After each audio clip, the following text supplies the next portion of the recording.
Hi welcome back to my channel. ఈరోజు కథ జత కలిసే 73వ భాగాన్ని వినేద్దాం. ఏంటి దీనికే? మరి రాత్రి ఒక్కరితివే పడుకోవడం, ఆఫీస్ నుండి వచ్చిన దగ్గర నుండి రాత్రి పడుకునే వరకు ఒక్కరితివే ఉండాలంటే ఏం చేస్తావు సుబ్బు పాప? అమ్మో అని గుండెల మీద చేసుకుని వెనక్కి వాలి. నాకేం వచ్చు, నా బతుక్కి వంట కూడా రాదు, ఎముకలు కూడా అయిపోతానేమో అన్నాను భయపడుతూ. అంటే రిషి వంట చేస్తాడు కాబట్టి ఇష్టమా అని అడిగింది శ్రీజ అక్క. నో వెంటనే చెప్పాను అరుస్తూ. మరి ఏమో, ఇప్పుడు నువ్వు అక్కడికి వెళ్తే నువ్వే నీకు పనులు వంట రాదు కాబట్టి రిషిని ఇష్టపడుతున్నావని ఒప్పుకున్నట్టే. నీకు అవన్నీ వచ్చేసి నీ పనులన్నీ నువ్వు హ్యాండిల్ చేసుకోగలిగితే కూడా నీకు రిషి మీద ఇదే ఫీలింగ్ ఉంటే అప్పుడు చూద్దాం అంది శ్రీజ అక్క. ఉంటాను, ఇక్కడే ఉండి అవన్నీ నేర్చుకుంటాను, తర్వాత మాస్టర్స్కి వెళ్ళినప్పుడు నాకే యూజ్ అవుతాయి అవన్నీ అని గొప్పగా చెప్పాను. పద లంచ్ వండడంతోనే నేర్చుకుందు అంది శ్రీజ అక్క. అక్క వంటొద్దు అన్నాను తలూపుతూ. తప్పదు సుబ్బు పాప, cooking is a life skill, అది లేకపోతే ఫ్యూచర్లో చాలా కష్టం అని ఇంట్లో వెజిటేబుల్స్ ఏమీ లేకపోవడంతో కిచిడీ చేసుకుందామని అదే నేర్పించింది. ఒక పక్కన అప్పడాలు వేయించడం కూడా.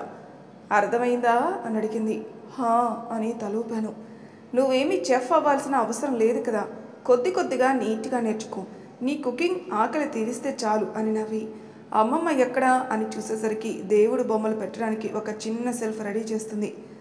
కిరాణా సామాన్లు కూరలు అన్నీ ఆర్గనైజర్గా కొనుక్కోవాలి. మన దగ్గర మనీ ఉంది కదా అని విచ్చలవిడిగా కొనుక్కోకూడదు. మనం ఎంత ఆర్గనైజర్గా ఉంటే మన లైఫ్ అంత ఆర్గనైజర్గా ఉంటుంది అంది శ్రీజ అక్క. సరే అన్నట్టు తలూపాను. నేను రేపు వెళ్ళిపోతాను కానీ అమ్మమ్మ ఉంటారుగా, నీకు అన్నీ అలవాటు చేసే వెళ్తారులే, మొత్తం అన్నీ ఒకేసారి చేసేలేవుగా అని నవ్వి. కంగారు పడకు, అన్నీ సెట్ అవుతాయి అంది శ్రీజ అక్క. నువ్వెలా మేనేజ్ చేసుకుంటావు? ఇల్లు, కుకింగు, బావ, అత్త, మావయ్య, మీ పేరెంట్స్ అందరినీ చాలా బాగా హ్యాండిల్ చేస్తావు అన్నాను నేను అక్క వైపే చూస్తూ. మరీ అంతేం చేసేయంలే కానీ ఈ రోజులో నేనేం పనులు చెయ్యాలి అనుకుంటున్నానో ముందే రాసి పెట్టుకుంటాను. ఈ వీక్లో నాకు ఏదైనా ఇంపార్టెంట్ డే ఉందని తెలిస్తే ఆ రోజు వర్క్ తక్కువ ఉండేలా అడ్జస్ట్ చేసుకుంటాను. హానెస్ట్గా చెప్పాలంటే వారానికి సరిపడా అన్నీ తెచ్చుకొని సాటర్డే సండే ఆర్గనైజ్ చేసుకుంటాను. మిగతావి మీ బావ చూసుకునేవాడు అనుకో అంది నవ్వుతూ. ఇక తప్పదు అనుకున్నప్పుడు కూడా పర్ఫెక్షన్ కోసం చేయకుండా ఆ క్షణం మనకి ఏది బెటర్గా అనిపిస్తే అది చేసేయడమే. ఇక ఓకే, యూట్యూబ్ చూసే నేర్చుకున్నాను నేను కూడా. వంట గురించి కంగారేమీ పడకు, నీకు నేను కొన్ని ఛానల్స్ లింక్ పంపిస్తాను, వాడెలా చెప్తే అలా చేసేయి. ఒకటోసారి కాకపోతే రెండోసారి, అప్పటికీ కాకపోతే మూడోసారికి అదే వస్తుంది అంది శ్రీజ అక్క. సరే అన్నట్టు తలూపి. ఐ డోంట్ నో, అసలు రిషి లేకుండా ఇవన్నీ ఎలా హ్యాండిల్ చేస్తానో చాలా భయంగా ఉంది అన్నాను.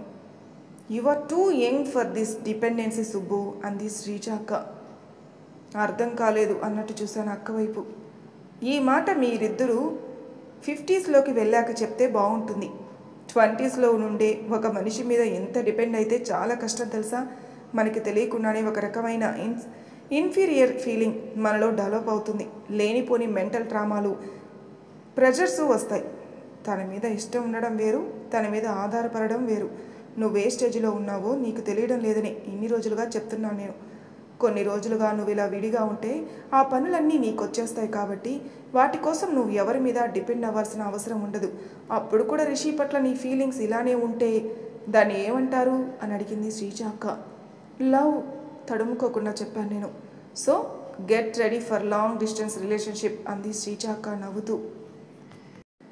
ఆ తర్వాత రోజు శ్రీజ అక్క వెళ్ళిపోయింది. ఇంకా అమ్మమ్మ నేనే మిగిలాం నా చిన్న ఇంట్లో. కొద్ది కొద్దిగా పనుల్లో నేర్పిస్తుంది అమ్మమ్మ.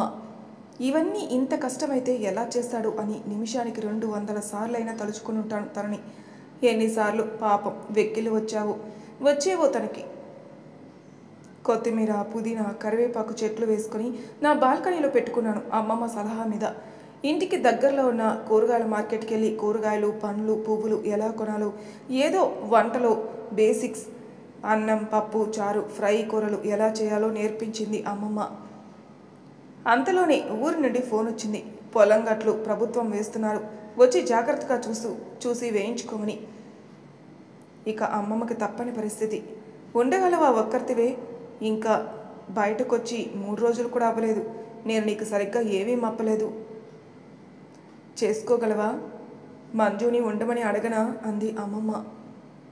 నేను మేనేజ్ చేసుకుంటాను, ఏమీ కాదని అమ్మమ్మకి అభయం ఇచ్చి వీరనారిలా ఒక్కరితోనే ఉంటానని ప్రగల్భాలు పలికాను. అమ్మమ్మకి ట్రైన్ టికెట్ బుక్ చేసి తర్వాత రోజు క్యాబ్ బుక్ చేసుకుని డ్రాప్ చేసి వస్తున్నప్పుడు కూడా మరీ చెప్పింది, ఉండలేకపోతే మంజు అక్కని పిలుచుకో, అలా ఎచ్చులకి పోకు అని.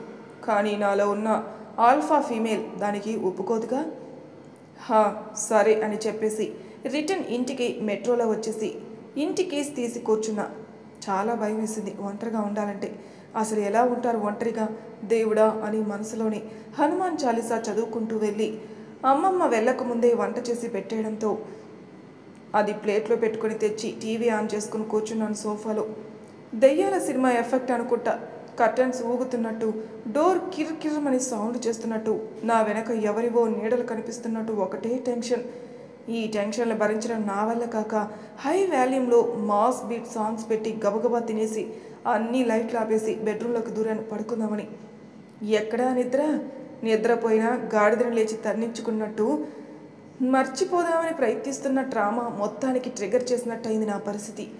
ఏసీలో కూడా చెమటలు పట్టేస్తుంటే కళ్ళు బలవంతంగా మూసుకొని నిద్రపోవడానికి ప్రయత్నిస్తున్నాను నేను. అప్పటికే గుండె దడదళ్లాడుతుంటే దాన్ని ఇంకాస్త పెంచేలా డోర్ కొట్టిన సౌండు. కాలింగ్ బెల్ ఉండగానే డోర్ ఎవరు కొడుతున్నారు, అది ఈ టైంలో అని భయపడుతూ వెళ్ళి విండో నుండి చూశాను కానీ ఎవరూ కనపడలేదు. ఎవరు అన్నాను లోపల నుండే. నేను సుబ్బు అన్నాడు రిషి. తన గొంతు వింటే గాని ఆ టెన్షన్ తీరలేదు నాకు. అమ్మయ్య అనుకొని డోర్ తీసి ఏంటి అన్నాను. నాని వెళ్ళిపోయారంట కదా, ఏమైనా కుక్ చేసుకున్నావో లేదో అని ఫుడ్ తెచ్చాను అని ఇచ్చాడు ప్యాకెట్. నేను ఆల్రెడీ తినేశాను అన్నాను. ఓ, అలా బయట నుండే మాట్లాడతావా? హారతి ధూపం ఇచ్చి లోపలికి ఏమైనా పిలవాలా అన్నాను. ఒక్కరితివే ఉన్నావు కదా, వస్తే ఏమైనా డిస్కంఫర్ట్గా ఫీల్ అవుతావేమో అని. నా ఫీలింగ్స్ కూడా నువ్వే ఊహించుకోకు రిషివర్య, నా ఏడుపు నేను ఏడుస్తానులే అని వెటకారంగా చెప్పి ఏమైనా తింటావా అన్నాను. లేదు వద్దు అన్నాడు రిషి. అవును, బెంగళూరులో 3 బెడ్రూమ్ ఫ్లాట్, అది కూడా గేటెడ్ కమ్యూనిటీలో ఉన్నవాళ్ళు మా ఫుడ్ ఏం తింటారులే అని దెప్పి అమ్మమ్మ చేసిన స్నాక్స్ తీసుకొచ్చి పెట్టాను ప్లేట్లో మూసుకొని తినమని. మారు మాట్లాడకుండా ప్లేట్లో నుండి తీసుకొని తినడం స్టార్ట్ చేశాడు. 4 రోజుల్లోనే చిక్కిపోయాడు బక్కోడు పాపం అని జాలిపడి కాఫీ కలిపి తీసుకొచ్చి ఇచ్చాను రిషికి. వద్దు అనడు, కలిపింది నేను కదా. ఇంత పెద్ద క్యారేజ్ అవసరమా నాకు? ఒక పూటకి ఇంత తినేలా కనిపిస్తున్నానా అని క్యారేజ్ బాక్స్ ఓపెన్ చేసి చూస్తూ అరిచాను కయ్యమని. అది 1 వీక్కి. వాట్? నువ్వు వంట చేసుకోవడం ఎందుకని నేనే అన్నిటినీ కుక్ చేసి తీసుకొచ్చాను. ఫ్రీజర్లో పెడితే 1 వీక్ వరకు ఏమీ పాడవవు. మేము రెస్టారెంట్లో ఇలానే చేస్తాం, తినే ముందు మైక్రోవేవ్లో వేడి చేసుకొని తింటే సరిపోతుంది అన్నాడు రిషి. నేను ఇండిపెండెంట్గా ఉండాలని ఇక్కడికి వస్తే నువ్వు మళ్ళీ ప్యాంపర్ చేస్తూ నన్ను చెడగొడుతున్నావు రిషి అన్నాను నేను. నువ్వు ఎప్పుడు ఇండిపెండెంట్గానే కదా సుబ్బు ఉన్నావు, అందులో ఏముంది అన్నాడు రిషి. లేదు, నేను చాలా డిపెండెంట్గా ఉన్నాను, అది కూడా నీ మీద. నేనంటే ఇష్టం లేని మనిషి మీద నన్ను ఎలా డిపెండ్ అవ్వమని చెప్తున్నావు చెప్పు అన్నాను. ఆ తర్వాత రిషి కూడా ఏం మాట్లాడలేదు. శ్రీజ అక్క ఏం చెప్పింది, సుబ్బు పాప ఇలా రూట్గా మాట్లాడదని చెప్పిందా లేదా, ఇలా మాట్లాడుకు, రిషికి సారీ చెప్పు అని ఆత్మ పాప ఎరగదీసింది లోపల నుండి. లేదు చెప్పను, నాకు ఇంకా టైం వస్తే ఇంకా ఏడిపిస్తాను అని మనసులో అనుకొని. కాఫీ ఎలా ఉంది? యావరేజ్ అన్నాను. చాలా బాగుంది అన్నాడు. మరి అడిగేంతవరకు ఎందుకు చెప్పలేదు, చూస్తూ కూర్చున్నావు? చూస్తూనే కూర్చున్నాను అన్నాడు చిన్నగా. వీటికేం తక్కువ లేదు. మంజు ఒక వెళ్ళిపోయిందా? డిన్నర్ అయిందా? లేదు, వెళ్ళి చేస్తాను. రైస్ ఉంది, పులిహోర చైనా? వద్దు, పర్లేదు చేస్తాను ఆగు అని కిచెన్లోకి వెళ్ళి అన్నిటినీ తీస్తుంటే నా వెనకే వచ్చి let me help you Subbu అన్నాడు. అక్కర్లేదు కూర్చో అని చైర్లాగి పోపు వేసి పులిహోర చేసి ప్లేట్లో పెట్టించి నిమ్మకాయ పచ్చడి అమ్మమ్మ తెచ్చింది, కొంచెం వేయనా అని అడిగాను. వద్దు. మొహమాట పడుతున్నావా? పెరుగు తీసుకొస్తాను ఆగు అని ఫ్రిడ్జ్ నుండి తీసుకొచ్చి కప్పులో వేసి తన పక్కనే పెట్టి స్టూల్ వేసుకుని కూర్చున్నాను రిషికి ఎదురుగా.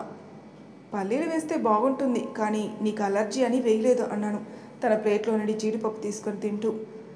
గుర్తుందా నీకింకా అన్నాడు. ఏ మర్చిపోయేంత ముసలిదానిలా కనిపిస్తున్నానా అన్నాను నవ్వుతూ. కొంచెం కారం ఎక్కువైంది కదా. లేదు బాగుంది అని కంప్లీట్ చేసి ప్లేట్స్ వాష్ చేయబోయాడు. కానీ పక్కనే ఉన్న నేను చూస్తూ ఊరుకుంటానా? బాబు నిన్నే పెళ్ళాడతాలో నాగార్జున, తగ్గు, నేను చూసుకుంటానులే పర్లేదు అన్నాను. ఒక్క ప్లేటే కదా, పర్లేదు అన్నాడు రిషి వాష్ చేస్తూ.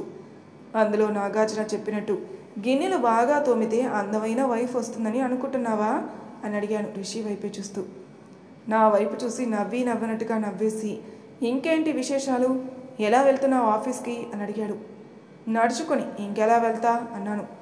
నేను స్కూటీ తెచ్చి పెట్టైనా ఇక్కడ కార్ పార్క్ చేసుకోవడానికి ప్లేస్ లేదు కదా, స్కూటీ అయితే యూజ్ చేసుకుంటావు అన్నాడు రిషి. ఏదైనా అవసరమై ఫోన్ చేస్తే స్కూటీ తీసుకొని రావా నా కోసం అన్నాను. నీ పర్సనల్ వర్క్స్కి యూజ్ అవుతుందని నా అభిప్రాయం అన్నాడు రిషి. నువ్వు all in one Rapido premium సబ్స్క్రిప్షన్లే నాకు అని నవ్వి, నాకు ఆఫీస్ దగ్గరే కదా, వాక్ చేస్తూ వెళ్తున్నాను అన్నాను. అప్పటికే 9 దాటుతుంది. ఏమీ మాట్లాడుకోవడం లేదు, కానీ ఆ మౌనం చాలా కంప్లీట్గా ఉంది మా ఇద్దరి మధ్యలో. ఇంకా స్టార్ట్ అవుతాను అన్నాడు లేచి. వెళ్ళొద్దు అని ఎలా చెప్పాలి ఈ మనిషికి? నో సుబ్బు, శ్రీచాక్క చెప్పింది మర్చిపోకు అని మనసుకి హితబోధ చేసుకుని సరే అన్నట్టు తలుపి తను వెళ్ళిపోతుంటే తలుపు చాటు నుండి బాబు గారి హీరోయిన్లా చూడడం తప్ప ఏమీ చేయలేకపోయాను. ఇంకొన్ని రోజులు అంతే, తర్వాత ఇలాంటివి ఏమీ ఉండవని నాకు నేనే సర్ది చెప్పుకొని డోర్ లాక్ చేసుకుని వచ్చి పాటలు పక్కన ప్లే చేసుకుని పడుకున్నాను ప్రశాంతంగా. అదేంటో ఆ మనిషిని చూస్తే చాలా అదో రకమైన ఫీజ్ వచ్చేస్తుంది నాకు. తెలియకుండానే కాస్త చిలిపిగా మాట్లాడతాను, ఆట పట్టిస్తాను. అవన్నీ అంత ఈజీగా నేనెవరితో చేయలేను. ఎంత రవి వాళ్ళు కూడా నాకు ఫ్రెండ్స్ అనుకున్నా వాళ్ళతో ఒక హద్దు దాటి మాట్లాడలేను, నా పర్సనల్ విషయాలు చెప్పలేను. కానీ రిషి అలా కాదు. He's different, my human diary. వారానికి ఒకరోజు, అది సండే మాత్రమే రిషి వర్య దర్శన భాగ్యం కలుగుతుంది నాకు.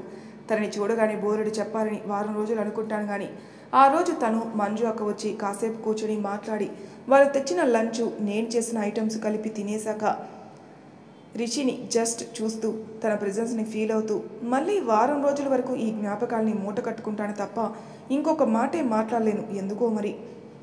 ఇప్పటికీ నేను కొత్త ఇంటికి షిఫ్ట్ అయ్యి 3 months అయింది. రోజు ఒకటే టైం టేబుల్, లేవడం, జిమ్కి వెళ్ళడం, ఇంటికొచ్చి ఫుడ్ కుక్ చేసుకోవడం, ఆఫీస్కి వెళ్ళడం, వచ్చాక డ్యాన్స్ క్లాస్కి వెళ్ళడం, కాసేపు బాల్కనీలో కూర్చోవడం, రాత్రికి మళ్ళీ వంట చేసుకోవడం, తినడం, పడుకోవడం. చెప్పినంత బోరింగ్గా ఏమీ లేదు. నిజానికి బాగానే ఉంది, ఎక్సెప్ట్ మిస్సింగ్ రిషి. ఏ పని చేసినా తను పక్కనే ఉంటే బాగుంటుంది కదా అనిపిస్తుంది. ఈ ఫీలింగ్ని ఏమంటారు? దాన్నే లవ్ అంటారా? ఈసారి ఎవరి సలహా లేకుండానే తెలిసిపోయింది దిస్ ఈజ్ లవ్ అని. ఇది కాదా LOVE అని బ్యాక్గ్రౌండ్లో సాంగ్ వేసుకుని నడుచుకుంటూ ఆఫీస్కి వెళ్తుంటే మంజు అక్క నుండి ఫోను. చెప్పక్క అన్నాను లిఫ్ట్ చేసి. ఎక్కడున్నావు పాప అంది. వెళ్తున్నాను ఆఫీస్కి, నిమిషంలో ఆఫీస్లో ఉంటాను అన్నాను. సాయంత్రం 6 గంటలకి రెడీగా ఉండగలవా అని అడిగింది నన్ను. ఏంటి? చిన్న సర్ప్రైజ్, ఫ్రెష్ అయి ఉండు, బయటికి వెళ్దాం అని చెప్పి కాల్ కట్ చేసింది. సర్ప్రైజా? మంజు అక్క బర్త్డే అయిపోయింది, రిషి వర్య బర్త్డే అయిపోయింది, నా బర్త్డే కూడా అయిపోయిందిగా. సర్లే ఏదైతే ఏమైంది, రిషి వర్య కూడా వస్తారని తెగ ఎక్సైట్ అవుతూ ఆఫీస్ లోపలికి వెళ్ళి నా డెస్క్లో కూర్చొని ల్యాప్టాప్ ఆన్ చేసి వర్క్ చేసుకున్నాను ప్రశాంతంగా.